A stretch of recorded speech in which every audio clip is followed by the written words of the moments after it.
Como devo me preocupar com a fala do meu filho? Mamãe, fique atenta aos seguintes sinais. Se ele chega na fase de 12 meses de idade e a criança não faz gestos como tchau, não responde ao tchau, se mais ou menos até os 18 meses essa criança não compreende bem as palavras ou não imita sons de animais, sons do meio ambiente, da chuva, essa criança já tem a capacidade de estar imitando alguns sons, né? Então, assim, a gente tem que ficar sempre atento a essas questões. E quando que é considerado realmente um atraso de fala? Como o próprio nome diz, o atraso de fala, ele representa quando uma criança não está satisfatório àquele nível em que ela se encontra. Então, por exemplo, ela já era para ela estar produzindo algumas palavras, já era para ela estar produzindo frases, né? E ela não está de acordo com outras crianças da idade dela. É lógico que tem crianças que desenvolvem um pouquinho mais rápido, mais acelerado do que outras, mas não podemos deixar a desejar, né? Então, assim, tem mães que falam, mas por que meu filho está demorando muito para falar? Porque a fala, ela precisa ser exercitada. Como que ela vai ser exercitada? No ambiente familiar mesmo, né? Então, assim, tem famílias que são extremamente comunicativas, mas não se comunica com a criança em si. Ou então fala, mas não está dando o feedback e o retorno que aquela criança precisava. A fala não está sendo desenvolvida para a criança, está falando por falar com a criança, né? Então, assim, as questões que eu sempre recebo é como saber se o meu filho tem uma dificuldade de fala? O que fazer para ajudar o meu filho? Por que o meu filho não fala ainda? O que é um atraso de fala realmente? Quanto tempo demora para um bebê falar? Então, assim, as primeiras palavras que costumam surgir é entre os 10 e 15 meses, né? Então, aquelas palavrinhas simples. Por volta dos 2 anos, a criança ela já é capaz de formar frases simples. Que tipo de frases são estas? Então, assim, nenê quer água, papai vem. São frases simples que ele começou a produzir. Então, assim, a gente tem que ficar atento? Sim, temos que ficar atento. Quais outras dificuldades que podem vir a acontecer para atrasar a fala dessa criança? Às vezes o pai ou a mãe, ele não está atento a isso, mas nós precisamos encaminhar muitas vezes essas crianças para exames específicos, para um encaminhamento fonoaudiológico, para ser avaliado. Então vejam só, o primeiro deles que eu vou estar falando com vocês é com relação à dificuldade auditiva. Às vezes aquela criança ela tem uma perda auditiva e essa perda auditiva não é assim, ela não ouve nada.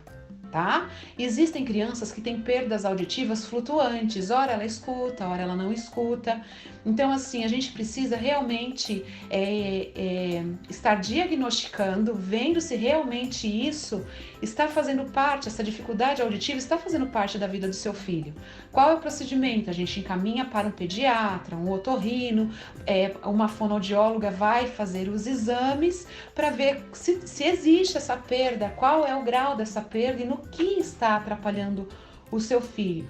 Mas eu chamo ele e ele escuta. Sim, tem perdas auditivas que são para determinadas frequências. Então, assim, às vezes é só o exame mesmo que vai estar constatando, certo? A segunda é a falta de estímulo adequado. Então, assim, uma criança ela precisa de estímulos e ela precisa de muitos estímulos. Ela precisa que a gente venha conversar com ela, apresentar o mundo para ela, nomear os objetos, os brinquedos, cantar, contar histórias, né? Brincar de faz de conta. São formas de estimulação, sim. Falar demais também não ajuda. Porque você está falando e não está dando para a criança o tempo dela processar aquilo que você está falando. Tem pais que, por exemplo, falam, fico o dia inteiro com meu filho, converso o dia inteiro com ele, Quando você vai ver, assim, o relato de como é essa conversa, você vê que não está sendo algo efetivo. Entende? Então, assim, prestar atenção na comunicação voltado para a criança. Os fonoaudiólogos poderão estar ajudando essa criança e os pais também a orientar qual é o caminho correto de estimulação. O terceiro item, que é o excesso de iPad, de celular, de televisão, de joguinhos no celular, isso tudo pode vir a atrasar sim e prejudicar o processo de fala. Nós precisamos assim criar valores de comunicação, precisamos realmente da troca, porque isso tudo atrapalha, a criança fica num momento muito no silêncio, só focada no movimento motor dos dedos, que é um joguinho no caso, e o auditivo, né? Então assim, mas ela não tem a troca de comunicação com outra pessoa. Então assim, fique atento, papai e mamãe, a essa rotina da criança. O quarto item eu coloco como poucas brincadeiras, que também pode estar prejudicando. Então, assim, o brincar de faz de conta, o brincar de dar comidinha para o bebê, brincar com os animais, né, com lápis, papel, os meios de transportes, fantoches, panelinhas, sucatas, embalagens vazias. Então, assim, fazer panelinhas, brincar de microfone, de cantar, tudo isso são estimulações de fala, né? E que às vezes, por conta da nova tecnologia, vai se deixando de lado, né? Então a gente vê que muitas crianças que hoje apresentam o índice está muito alto de crianças com atraso de fala por conta das novas tecnologias. O quinto item que eu gosto sempre de estar falando são as dificuldades cognitivas. Então, assim, crianças com déficit cognitivo também terá dificuldade de desenvolver a fala, né? Então, assim, o seu filho, ele aprende o que você ensina, ele consegue prestar atenção, ele tem uma boa concentração, ele está compreendendo tudo isso, ele consegue dar função àquele objeto, por exemplo, ele brinca de carrinho como deveria brincar de carrinho. Como está sendo esse desenvolvimento, né? Então isso tem que ser diagnosticado também, tem que ser investigado. Nós temos também como sexto item as síndromes genéticas, né? Então assim, são crianças que podem nascer com alterações genéticas, são vários tipos de síndromes que podem causar o atraso de linguagem. Quando eu digo síndromes, é um conjunto de sintomas que aquela criança apresenta.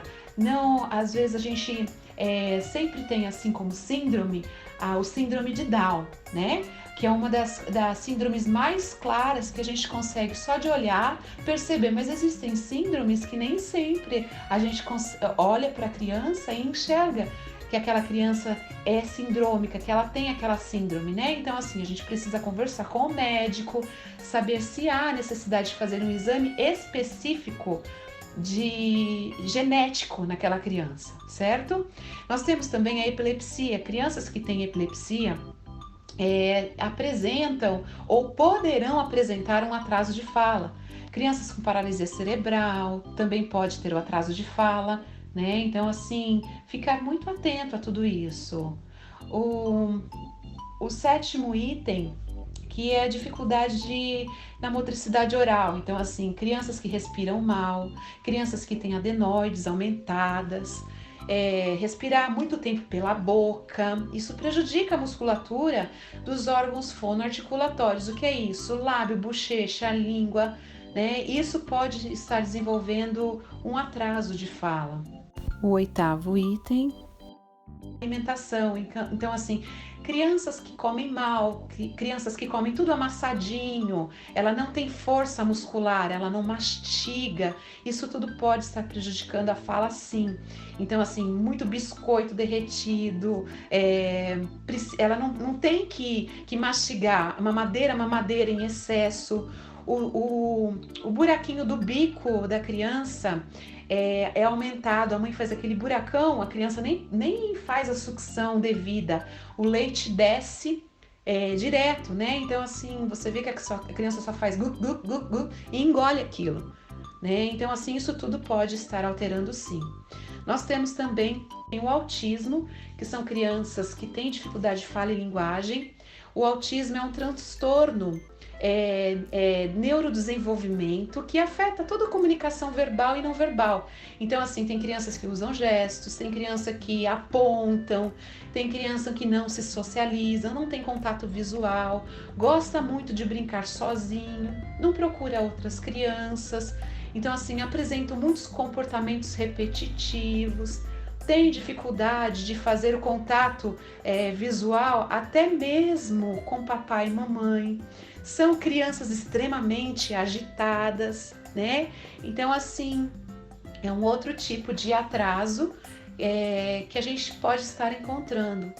E eu tenho como 10º fator o mutismo seletivo. É um transtorno psicológico, né? Então a gente às vezes chega para a fono e a fono, não, agora este caso a gente vai encaminhar para o psicólogo, porque não é somente a fono que vai estar trabalhando. Ele é caracterizado por uma recusa em falar em determinadas situações. Então, assim, a criança, ela consegue falar com o papai e com a mamãe, mas quando ela chega na escola, no ambiente de festa, ela fica muda e ela não fala, e ela fica introvertida e ansiosa. Então, tudo isso pode estar gerando um certo atraso de fala, né? E como nós temos também em 11º item, a apraxia de fala, que é um distúrbio motor, né, na programação mesmo dos movimentos da boca, de línguas, lábios. A criança realmente tem uma dificuldade motora, não é nada ligado ao pensamento de linguagem dela.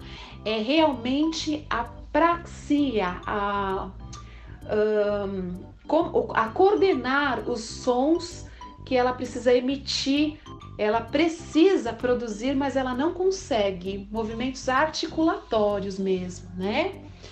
E o distúrbio específico de linguagem, então assim, são crianças extremamente inteligentes, mas você percebe que são crianças que ela tem dificuldade de associar ao som, não consegue uma estrutura de frases, não consegue ter a comunicação efetiva, né? Então, todos esses são achados que a gente tem que estar falando e mostrando para os pais, para que eles venham procurar um especialista de fala, né? No caso, um fonoaudióloga ou um otorrino ou o próprio pediatra, ele vai estar direcionando qual é o melhor tratamento para a sua criança. Mas deixe claro que quanto mais tempo for passando, mais será o atraso dessa criança. Então não deixe a desejar, papai e mamãe, fique atento, ok?